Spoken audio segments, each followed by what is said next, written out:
About 10 years ago, I was in a taxi in New York, and I got into the taxi, and immediately the driver started telling me his life story. And it goes on and on and on. And he pulls up to a red light, turned around and said to me, "So what's your philosophy of life?" And I figured I hadn't really thought about this before, but after he just spilled his guts to me, I had to come up with something.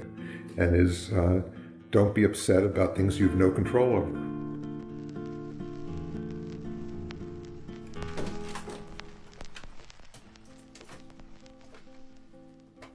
I first became interested in photography when an uncle of mine gave me a darkroom set for my 6th birthday.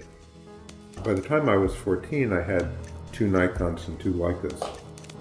I mean, I was very serious about it. I was going to high school in New York.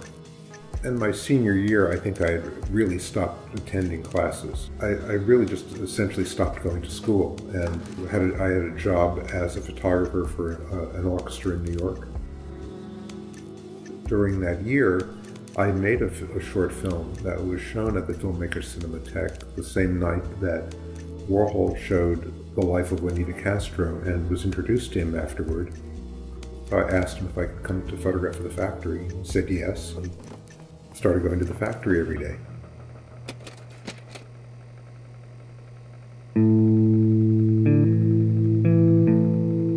So I went to the factory on and off for about 3 years. I would get there at, I'd say, early afternoon, usually, and Andy would be there. He would work. But there was always some activity. There would be someone coming over to meet Andy, or a film being made, or he'd be working on painting, and then maybe we'd be invited to a party that night. It makes it sound like camp. It wasn't exactly like camp.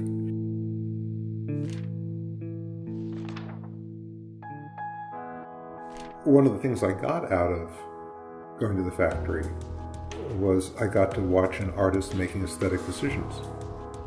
And this led me to want to explore conceptually based photographs and photographs in series and in sequence.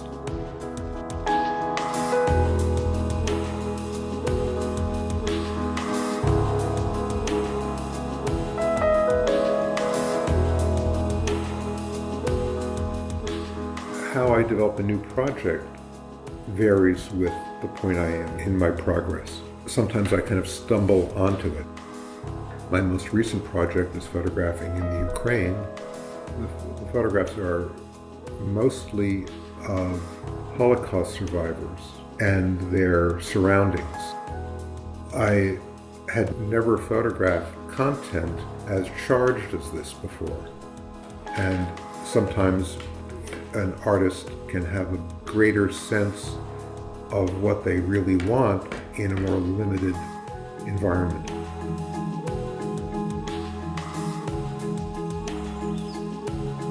I just never thought about whether I was an artist or not. I have questions on my mind that I pursue.